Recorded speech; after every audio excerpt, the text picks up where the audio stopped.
الرحمن الرحيم إنما يخشى الله من عباده العلماء صدق الله العظيم. نفرتوں کے نام ہم تبسم کرتے ہیں. میرے پاس لے لی سب. نفرتوں کے نام ہم تبسم کرتے ہیں. سب بننی نے محبتوں کے ساتھ ہم تکلم کرتے ہیں. وہ وطن سے ہم سے وفاداری کا ثبوت مانگتے ہیں. ہم تو وہ ہیں جو وطن کی خاک سے تیمم کرتے ہیں. قابل احترام حضرات علماء کرام، عزیز ساتھیوں اور پیارے بچوں، آج 26 جنوری جشن یوم جمہوریہ ہے. آج کا دن بہت ہی مبارک دن ہے. یہ وہ دن ہے کہ جس دن ہمارے ہندوستان کو ایک ایسا قانون ملا کہ جس میں تمام کو برابریوں کا حق ملا. 26 جنوری 1950 کو اس ہندوستان کا قانون بنا. ہمیں معلوم ہونا چاہیے کہ یہ ہندوستان جس میں آج ہم آزادی سے سانس لے رہے ہیں، یہ ہندوستان کہ جس میں آج ہم آزادی سے رہ رہے ہیں، ایک دور اس ہندوستان کے اوپر ایسا بھی آیا ہے کہ اس ہندوستان کو انگریزوں نے غلام بنایا تھا. ایک ایسا دور بھی آیا ہے کہ جب اس ہندوستان کے اندر آرام سے سانس لینا بھی مشکل تھا. ایک دور ایسا بھی آیا ہے کہ جب اس ہندوستان میں خون کی ندیاں بہی ہیں. ایک دور ایسا بھی آیا ہے کہ جب اس ہندوستان کو، ہندوستانیوں کو غلامی کی زنجیروں میں جگڑ دیا گیا. لیکن اس کے بعد میں اسی ہندوستان کی سرزمین سے ایسے ایسے سپوت پیدا ہوئے، ایسے ایسے بہادر پیدا ہوئے کہ جنہوں نے اس ہندوستان کو غلامی کی زنجیروں سے آزاد کیا. عام طور سے ہم سنتے ہیں کہ جنگ آزادی کا جو سلسلہ جاری رہا اور جو جنگ آزادی شروع ہوئی وہ 1857 سے شروع ہوئی. یہ ہمارے سنائی میں آتا رہتا ہے، لیکن اصل یہ نہیں ہے. جنگ آزادی اور اس ہندوستان کو آزاد کرانے کے لیے ہمارے علماء کرام نے، ہمارے بزرگوں نے بہت پہلے سے اس کا جو مشن تھا اس مشن پہ کام کیا ہے. سب سے پہلے اس ہندوستان میں جو انگریز آیا ہے اس کی تاریخ ہے 1498. 1498 میں ہندوستان کے اندر انگریز آتا ہے. اور کس بہانے سے آتا ہے کہ کاروبار کرنے کے لیے ہم اس ہندوستان کے اندر آئے ہیں. لیکن 1601 میں جب ہندوستان میں انگریز آ گیا اور اس نے اپنے بینر تلے تمام پورے کے پورے ہندوستان میں اپنی جڑوں کو اس نے بچھانا شروع کیا ہے. 1601 میں ہندوستان میں انگریزوں نے اپنا مشن شروع کیا ہے.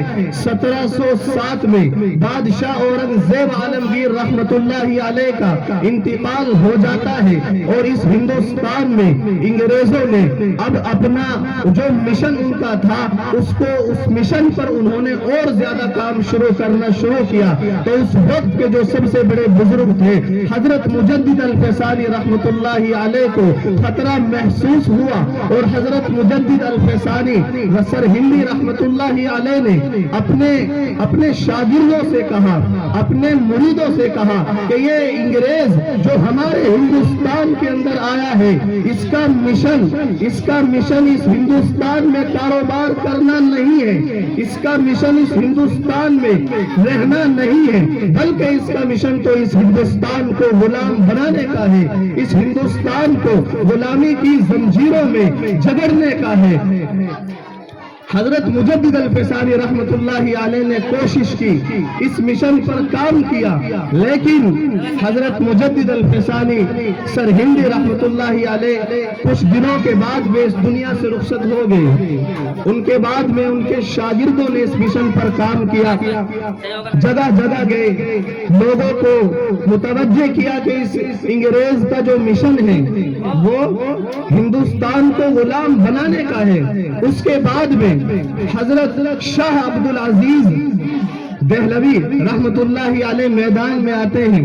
حضرت شاہ عبدالعزیز شاہ ولی اللہ محدث دہلوی میدان میں آتے ہیں، اور آنے کے بعد میں لوگوں کو بتاتے ہیں، لوگوں کو سمجھاتے ہیں کہ اس ہندوستان میں جو یہ انگریز آیا ہے، اس کا مشن کاروبار کرنے کا نہیں ہے، اس کا مشن اس ہندوستان کو غلام بنانے کا ہے۔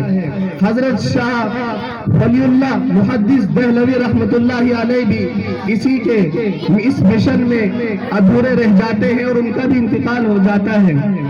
1803 میں جب انگریز نے دہلی کے لال قلعے پر اپنا پرچم لہرایا ہے اور آواز دی ہے، اعلان کیا ہے کہ آج سے خلق خدا کی، ملک بادشاہ سلامت کا، اور حکم چلے گا ایسٹ انڈیا کمپنی کا، تو اس وقت میں جو سب سے بڑے عالم شاہ ولی اللہ محدث دہلوی رحمت اللہ علیہ کے فرزند حضرت شاہ عبدالعزیز ابن ولی اللہ محدث دہلوی نے 1803 میں فتویٰ دیا ہے، لوگوں کو اعلان کیا ہے لوگوں کے سامنے کہ لوگوں، آج وہ دن آ گیا ہے کہ اس ہندوستان میں انگریزوں کی غلامی کرنا بالکل حرام ہے، انگریزی فوج میں رہنا بالکل حرام ہے۔ اور یہ اس وقت میں حضرت شاہ عبدالعزیز ابن ولی اللہ محدث دہلوی نے فتویٰ دیا تھا کہ جس وقت میں لوگ انگریزوں کے خلاف ایک بات بھی نہیں کہہ سکتے تھے، لیکن شاہ عبدالعزیز ابن ولی اللہ محدث دہلوی نے اعلان کیا ہے کہ آج کے بعد میں انگریزوں کی فوج میں بھرتی ہونا بالکل حرام ہے۔ شاہ عبدالعزیز کا فتویٰ کیا تھا؟ ایک برق اما تھا جو دشمنوں کے نخل تمنا پہ گر پڑی، جگہ جگہ آزادی کے شعلے بھڑکنے لگے، پرچم لہرانے لگے، انگریزوں کی نیند حرام ہو گئی، جگہ جگہ پرچم لہرانے لگے، حوصلوں نے انگڑائیاں لینی شروع کی ہے۔ مسند درس پر بیٹھ کر قرآن و حدیث کا درس دینے والے علماء کرام خانقاہوں میں بیٹھ کر اپنے خون جگر سے شمع اسلام کو روشن کرنے والے مشائخ اعظام اپنی خانقاہوں کو چھوڑ کر میدان میں آ نکلے اور جم کر پوری بے خوفی سے انگریزوں کے خلاف میدان میں آ کر توکل علی اللہ منزل کی جانب بے سر و سامانی کے عالم میں نکل پڑے۔ اور میں اکیلا ہی چلا تھا جانب منزل، مگر میں اکیلا ہی چلا تھا جانب منزل، مگر راہ رو آتے گئے، کارواں بنتا گیا کہ مصداق بن گئے۔ حضرات، یہ علماء کرام کی قربانیوں کا ہی نتیجہ ہے کہ آج ہم اس ہندوستان کے اندر آسانی سے آرام کے ساتھ رہ رہے ہیں۔ ہمارے علماء کرام کی کیا قربانی ہے، میں مختصر آپ کو بتاتا ہوں، چونکہ حضرات علماء کرام اور ہمارے مشفق و مربی حضرت مولانا مفتی وسیم صاحب بھی موجود ہیں۔ میں اپنی بات مختصر کرتے ہوئے بتاتا ہوں کہ ہمارے یہ علماء کرام کبھی منزل مقصود مقصود کی تلاش میں عرب و ترکی کی راہوں کو ناپتے ہیں تو کبھی مالٹا کی کوٹڑیوں میں قیام کرتے ہیں، کبھی روس و افغانستان کی دادیاں پیمائی کرتے ہیں تو کبھی پھانسی کے پھندوں کو چوم کر منزل کا نشان پوچھتے ہیں تو کبھی ریوالور کی لبلبی پر انگلی رکھ دیتے ہیں کہ شاید گولیوں کی سنسناہٹ ہی منزل کا پتہ بتا سکے۔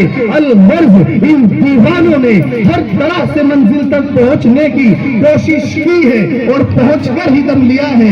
حضرات یہ واقعہ ہے کہ اگر ہندوستان کی جنگ آزادی میں علماء کرام حصہ نہ لیتے تو یہ ہندوستان کبھی بھی آزاد نہ ہوتا، اگر یہ سرخیل آزادی نہ ہوتے تو تحریک آزادی نہ چلتی، تحریک ریشمی رومال نہ چلتی، تحریک بالا کوٹ نہ چلتی، تحریک خلافت نہ چلتی، ہندوستان چھوڑو تحریک نہ چلتی، مقدمہ وہابیان نہ بنتا، امبالہ سازش کیس نہ بنتا۔ المرض ان علماء کرام ہی نے اپنے خون جگر سے عروس آزادی کی خلاف بندی کی ہے اور اپنے مقدس لہو سے شجر آزادی کو سینچا اور پروان چڑھایا ہے۔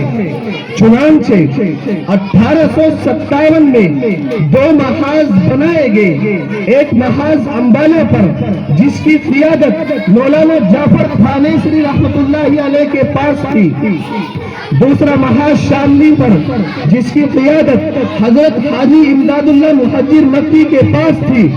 اس 1857 کی جنگ آزادی میں حافظ ضامن شہید ہوئے، اسی 1857 کی جنگ آزادی میں قاسم نانوت بھی زخمی ہوئے، اس 1857 کی جنگ آزادی میں 2 لاکھ مسلمان شہید ہوئے، جس میں 51,500 علماء کرام تھے۔